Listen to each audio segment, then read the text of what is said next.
Friends, welcome back to my channel. और आज की कहानी बहुत ही छोटी सी है लेकिन बहुत ही ज़्यादा इंस्पायर करती है और आज के समय के लिए बहुत ही ज़्यादा इंपॉर्टेंट है, क्योंकि आज के टाइम में लोग ऐसे हैं कि सोचते हैं कि ज़्यादा दोस्तों को रखना, ज़्यादा मतलब क्वांटिटी में दोस्तों की गिनती रखना मतलब एक फैशन है, एक ट्रेंड है, एक टशन है कि हाँ भाई हमारे तो 10-12 दोस्त हैं।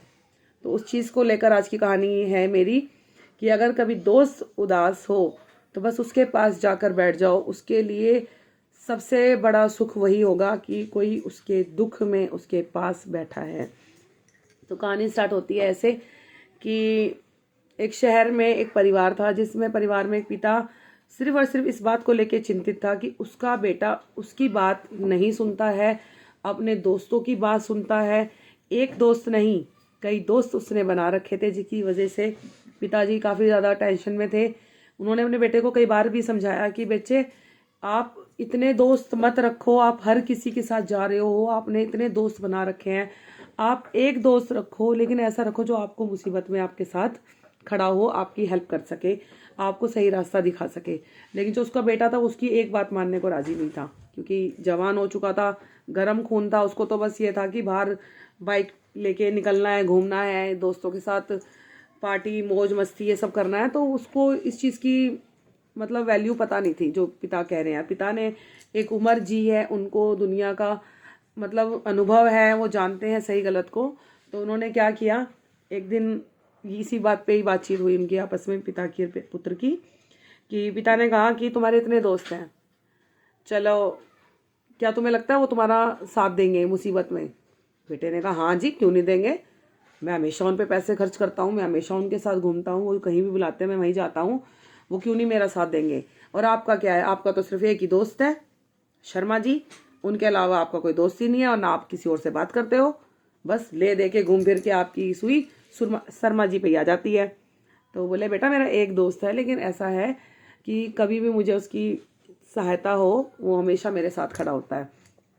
तो कहता तो क्या हुआ, मेरे दोस्त भी ऐसे ही हैं, आपको क्या लगता है मेरे दोस्त मेरा साथ नहीं देंगे? तो उसने फिर पिता ने डिसाइड करा चलो बेटा ठीक है, अभी 9 बज रहे हैं, थोड़ी देर आप आराम करो, खाना पीना खाओ, उसके बाद आपके दोस्तों की परीक्षा लेते हैं। कम से कम आपको ये तो पता लगेगा कि आपका कौन दोस्त आपका अपना है और कौन पराया है। क्योंकि जिस गति से तुम दोस्तों में इन्वॉल्वमेंट अपनी करते जा रहे हो, उस हिसाब से मुझे तो लग नहीं रहा तुम्हारा कुछ उद्धार होगा। तो उसने अपने बेटे को भाई समझाना था, तो उसने कहा ठीक है। अब बज गए रात के 12। अब 12 बजे उसने बोला हाँ भाई बता, पहले बता कौन से दोस्त के पास फ़ोन करना है। उसने बोला जी, पहले उसने नाम लिया जी, हाँ जी पहले उसको करो, वो मेरा सबसे पक्का दोस्त है। फ़ोन करा, उठाया नहीं, कम से कम 4-5 बार फ़ोन करा, नहीं उठाया। उसी के बेटे के फ़ोन से ही फ़ोन करा, नहीं उठाया। ठीक है, उसने बोला चलो काम करते हैं, गली से बाहर निकलते तो घर है उसका, चलो जाके देखते हैं। वो गया, घंटी बजाई और अंदर से आवाज़ आई कि मतलब आई, उसकी मम्मी आई। तो उसने बोला कि वो तो अभी यहाँ नहीं है, वो तो बाहर गया हुआ है। मतलब पहले से सिखा दिया था कि कोई आए तो बोल देना मैं नहीं हूँ। ठीक है, ये हो गया। ऐसे ही करके दूसरे दोस्त के पास फ़ोन करा, वो ऊपर खिड़की से देख रहा था, वो छुप गया दोस्त को देखकर, पिता को देखकर। फिर उसने बोल दिया कि मम्मी बोल दो मैं यहाँ नहीं हूँ। तो इस तरह से 3-4 हो गया। लास्ट में एक दोस्त और बचा था, उसके पास भी गए। तो वो आया बाहर निकल के, जैसे फ़ोन करा उसको फ़ोन नहीं उठाया, लेकिन जब कई बार बहुत देर तक खड़े रहे तो वो आया बाहर। तो उसको बोला कि चल मेरे साथ कहीं ज़रूरी इमरजेंसी आ गई, चलना पड़ेगा। तो उसने कहा नहीं मैं नहीं जाऊँगा, साफ मना कर दिया।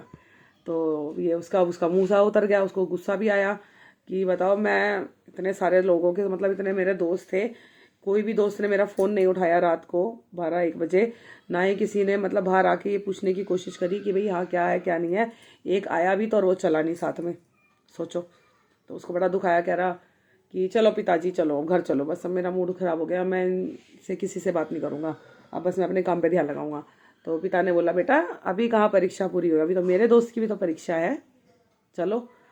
उन्होंने फ़ोन करा, 5 मिनट के अंदर जैसे फ़ोन करा, उठाया नहीं। जो पिता का दोस्त था उसने फ़ोन नहीं उठाया, लेकिन 5 कदम ही चले थे वो फ़ोन करके, 1 सेकंड में फ़ोन आया कि हाँ क्या हुआ बताओ क्या बात है। कह रहा यार मैं अभी आ रहा हूँ, इमरजेंसी है, बस इतना ही बोला था, फ़ोन काट दिया।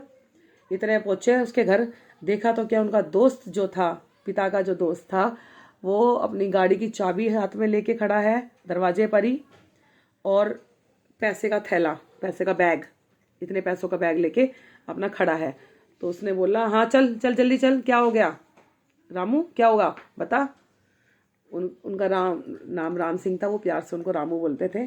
और जो दूसरा दोस्त था जिसकी परीक्षा ली जा रही थी वो श्याम लाल थे, उनको शामू बोलते थे। तो उसने बोला चल बता यार क्या बात है, क्या परेशानी है। कह रहा कुछ नहीं, क्या हुआ, तू इतना क्यों हड़बड़ा रहा है।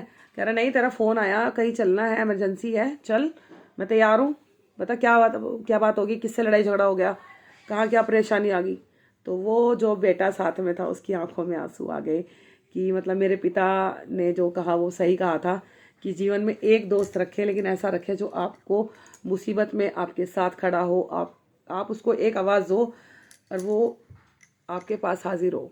तो पिता बेटे को सब बात समझ में आई। और सीरियसली ये रियलिटी भी है, आप अगर दोस्तों की गिनतियों में ज़्यादा रखोगे तो आप गिनतियों में ही रह जाओगे, कोई मुसीबत में आपका साथ नहीं देगा। अगर आप क्वालिटी में जाओगे, एक अच्छे दोस्त की क्वालिटी में जाओगे, आप कैसे भी परेशान हो वो हमेशा आपके साथ होगा। तो बस आज की मेरी यही कहानी है और बहुत ही प्यारी कहानी। आई होप आपको ये कहानी अच्छी लगी हो। और दोस्ती में परीक्षा अगर हो जाए तो कम से कम ये तो पता लगता है कि कौन दोस्त हमारा अपना है और कौन दोस्त हमारा नहीं है। तो बस thank you so much, keep watching my thoughts and my videos. जय श्री राम।